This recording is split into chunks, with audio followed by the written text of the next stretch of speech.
Hi everyone, मैं हूं मोहित गोयल और आप देख रहे हैं टिप्स एंड ट्रिक्स गुरु। आज हम अपने इस वीडियो में ट्रेडर से रिलेटेड 5 इंपॉर्टेंट पॉइंट्स के बारे में बात करेंगे और ये 5 इंपॉर्टेंट पॉइंट एक ट्रेडर के रिलेशन में पूरा जीएसटी कवर करेंगे। यानी ट्रेडर से रिलेटेड सारे प्रोविज़न इन 5 पॉइंट्स के अंदर हैं जो हम डिस्कस करेंगे।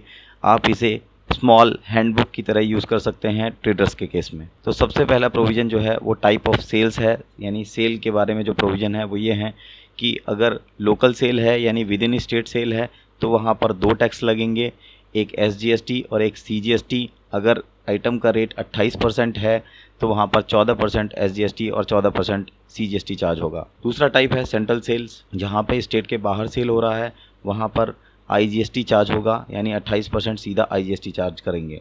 जीएसटी डेस्टिनेशन बेस्ड टैक्स है, यानी जहां पर मटेरियल पहुंच रहा है वहां का रेट चार्ज होगा। जीएसटी के अंदर एक स्पेशल प्रोविज़न डाला गया है कि जहां पर एडवांस कलेक्शन के ऊपर भी जीएसटी पे करना होगा।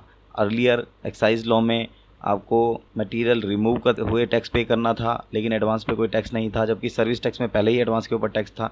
तो अब दोनों ही केस में अगर आपको कोई एडवांस रिसीव होता है तो वहाँ पर आपको एडवांस पे टैक्स देना है। एसईजेड ईओयू के केस में अगर वो सप्लाई करते हैं, चाहे वो विद इन स्टेट है या आउटसाइड स्टेट सिचुएटेड है, उसे इंटरस्टेट सप्लाई ही माना जाएगा और वहाँ पर आईजीएसटी ही चार्ज होगा। सेकेंड प्रोविजन की बात करते हैं, वो है रजिस्ट्रेशन से रिलेटेड।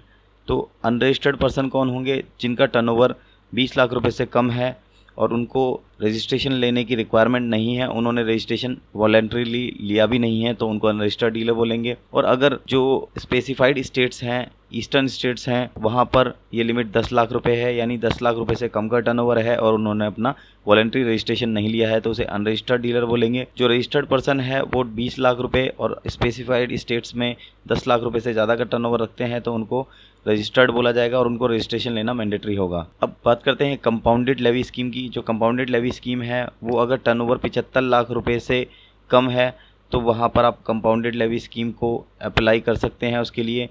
और जो स्पेसिफाइड स्टेट्स हैं वहाँ पर ये लिमिट 50 लाख रुपए है। इस केस में आईटीसी अवेलेबल नहीं होगा, यानी जो इनपुट मटेरियल खरीदा जाएगा उसका क्रेडिट नहीं मिलेगा।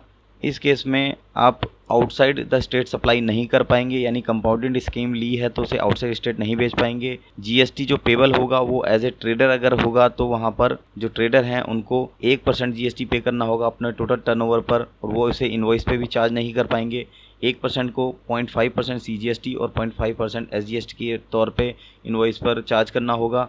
यानी जो पैसा आप 1% पे करेंगे वो 0.5% सीजीएसटी और 0.5% एसजीएसटी के तौर पे आपको पे करना होगा। आप ऑल्दो इनवॉइस के ऊपर चार्ज नहीं कर पाएंगे, ना ही आप इसे अपने कस्टमर से कलेक्ट कर पाएंगे। अब ट्रेडर से रिलेटेड ट्रांजिशनल क्रेडिट की बात करते हैं। तो जो भी स्टॉक उनका 30 जून को स्टॉक के अंदर है उसके ऊपर जितना भी क्रेडिट बनता है वो उसको अलाउ हो जाएगा। ये डिटेल आपको स्पेसिफाइड फॉर्म में विद इन 90 डेज़ में देनी है।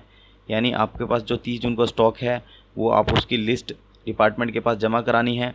वो लिस्ट आपको GSTR TRAN 01 फॉर्म में फिल करनी है। ये डिटेल आपको विद इन 90 डेज सबमिट करनी है जिस दिन से जीएसटी अप्लाई होगा। और कमिश्नर चाहे तो ये 90 डेज़ की लिमिट को बढ़ाकर और 90 डेज़ तक बढ़ा सकता है।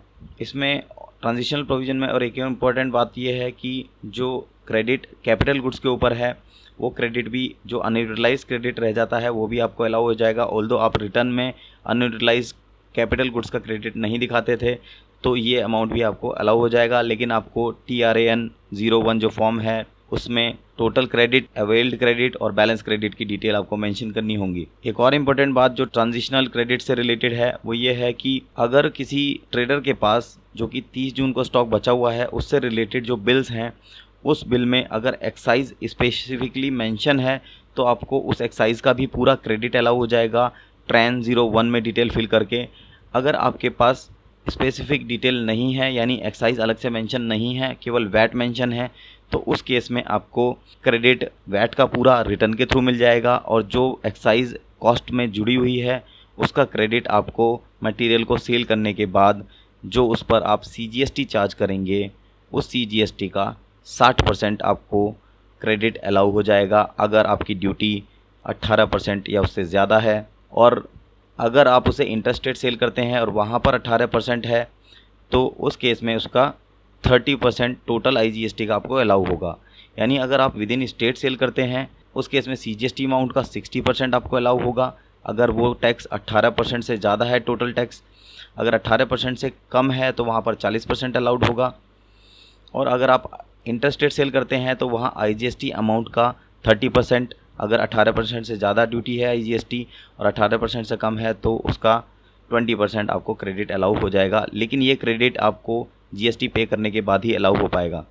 30 जून को स्टॉक पर जो आप इनपुट क्रेडिट अवेल करेंगे ट्रैन 01 फिल करके, वो 6 महीने तक आपको एलिजिबल रहेगा।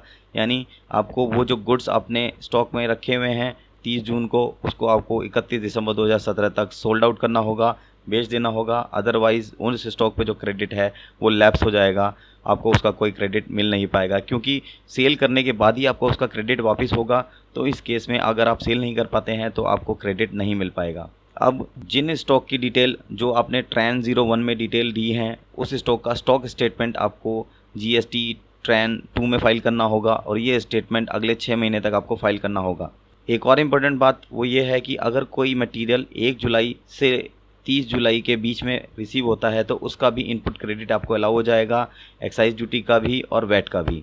तो ये जो मटेरियल इन ट्रांजिट रह जाएगा उसका क्रेडिट आप अवेल कर सकते हैं, इन ट्रांजिट मटेरियल का भी। आइए अब बात करते हैं इनपुट टैक्स क्रेडिट्स के बारे में। तो ITC में जो रूल दिए गए हैं वो ये है कि कोई भी क्रेडिट इनवॉइस की डेट से 1 साल के अंदर अंदर अवेल किया जा सकता है। यानी कोई इनवॉइस की जो डेट है उससे 1 साल के अंदर अंदर आप उस क्रेडिट को ले सकते हैं। 1 साल के बाद उसका क्रेडिट आपको अलाउ नहीं होगा। जो टैक्स के एडजस्टमेंट के बारे में रूल दिए गए हैं वो ये दिए गए हैं कि IGST को पहले IGST की ही पेमेंट से यूटिलाइज़ किया जाएगा, यानी IGST की जो आउटपुट ड्यूटी है उसके लिए यूटिलाइज़ किया जाएगा IGST के क्रेडिट को। अगर IGST का क्रेडिट कुछ बचता है तो फिर CGST की पेमेंट में यूटिलाइज़ करेंगे और फिर कुछ बचता है तो SGST की पेमेंट में यूटिलाइज़ किया जाएगा। ऐसे ही जो CGST का क्रेडिट बचा हुआ है आपके पास इनपुट्स के ऊपर जो CGST लग के आया था, उसको पहले CGST ही पेमेंट में ही यूटिलाइज़ करेंगे और बैलेंस को IGST की पेमेंट में यूटिलाइज़ करेंगे।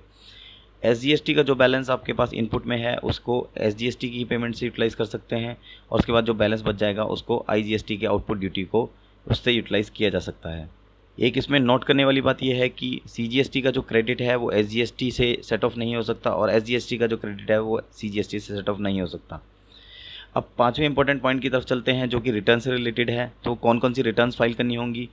आउटवर्ड सप्लाई की रिटर्न यानी सेल की जो डाटा है वो रिटर्न में जाएगा। 10 तारीख तक आपने नेक्स्ट मंथ की 10 तारीख को आपको रिटर्न भरनी होगी जो कि GSTR 1 है, उसमें अपनी सेल से रिलेटेड सारा डाटा इसके अंदर फिल करना होगा। GSTR 2 आपको अपनी इनवर्ड सप्लाईज़ के बारे में फिल करना होगा, यानी 15 तारीख को आप परचेज़ के डाटा को फिल करेंगे। ये परचेज़ का डाटा ऑटोमेटिकली ऑटो पॉपुलेटेड होगा क्योंकि जो 10 तारीख को सारे सेलर्स ने जो अपनी सेल की रिटर्न फाइल की होगी उससे ऑटो पॉपुलेटेड होकर डाटा आपकी परचेज़ में चढ़ जाएगा। तो आपको जो 15 तारीख को परचेज़ की डिटेल फिल करनी है उसमें ऑटो पॉपुलेटेड डाटा को अपने परचेज़ रजिस्टर से मैच करना है और अगर वो मैच हो जाता है तो आप उसको सबमिट कर देंगे। फिर बात करते हैं मंथली रिटर्न की। तो 20 तारीख को जो डेट दी गई है ये 20 तारीख नेक्स्ट मंथ की 20 तारीख को आपको GSTR 3 फाइल करना होगा जो आपकी सेल की रिटर्न्स और परचेज़ की रिटर्न दोनों का कंसोलिडेटेड रूप होगा और उसके साथ साथ आप उसमें क्रेडिट कितना यूटिलाइज़ कर रहे हैं और कितना पेमेंट PLA से कर रहे हैं उसकी डिटेल होगी। अब बात करते हैं कंपोजिट स्कीम की रिटर्न के बारे में। तो कंपोजिट स्कीम में क्वार्टरली रिटर्न फाइल होगी। उस क्वार्टरली रिटर्न में GSTR 4 फॉर्मेट दिया गया है जो कि आपको क्वार्टर एंड होने के बाद नेक्स्ट मंथ में 18 तारीख तक फिल करनी होगी। अब बात करते हैं एनुअल रिटर्न के बारे में। जो एनुअल रिटर्न है वो GSTR 9 में जाएगी और एनुअल रिटर्न को फर्निश करने का टाइम पीरियड जो है वो नेक्स्ट ईयर में 31 दिसंबर तक का दिया गया है, यानी आपके पास 9 मंथ्स हैं फाइनेंशियल ईयर कंप्लीट होने के बाद इस डाटा को प्रिपेयर करने के लिए। एक और इम्पोर्टेंट बात वो ये है कि आप अपनी रिटर्न्स को रिवाइज़ नहीं कर पाएंगे।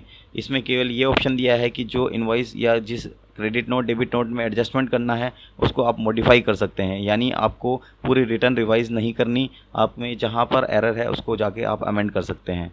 इसके बारे में आगे समझते हैं कि कौन कौन से फील्ड आपस में मैच होंगे। वो ये हैं GSTN, सप्लायर का GSTN, रिसिपिएंट का GSTN, इनवॉइस का नंबर या डेबिट नोट का नंबर, इनवॉइस या डेबिट नोट की डेट और टैक्स अमाउंट। तो ये 5 फील्ड आपस में मैच होंगे। अगर ये मैच हो जाते हैं तो आपको क्रेडिट एक्चुअली अलाउड हो जाएगा और अगर ये मिसमैच रहते हैं तो ये आपको क्रेडिट अलाउड नहीं होगा और आपको इसको करेक्ट कराना होगा। अब बात करते हैं पेनल्टीज़ के बारे में। अगर आप मंथली रिटर्न फाइल करने में फ़ेल हो जाते हैं तो फेलियर के लिए 100 रुपीज़ पर डे और 5000 रुपये मैक्सिमम फ़ाइन हो सकता है। और अगर आप एनुअल रिटर्न फाइल नहीं करते हैं तो वो 100 rupees per day but maximum 0.25% of annual turnover, यानी एनुअल टर्नओवर का 0.25% तक पेनल्टी आप पर इम्पोज हो सकती है। और ये आपकी कंप्लाइंस रेटिंग पे भी फ़र्क डाल सकता है, जो कि इस जीएसटी का एक इम्पॉर्टेंट प्रोविज़न है कि आपकी कंप्लाइंसेस के बेस पर आपको एक रेटिंग दी जाएगी। तो अच्छी रेटिंग करने के लिए टाइम से रिटर्न को फाइल करिए, पेनल्टीज़ को अवॉइड करिए और जुड़े रहिए टिप्स एंड ट्रिक्स गुरु के साथ। लेटेस्ट अपडेट के लिए आप हमारी वीडियो देखते रहिए, बेल का बटन दबाए रखें जिससे आपके पास लेटेस्ट अपडेट्स आते रहें। Thank you.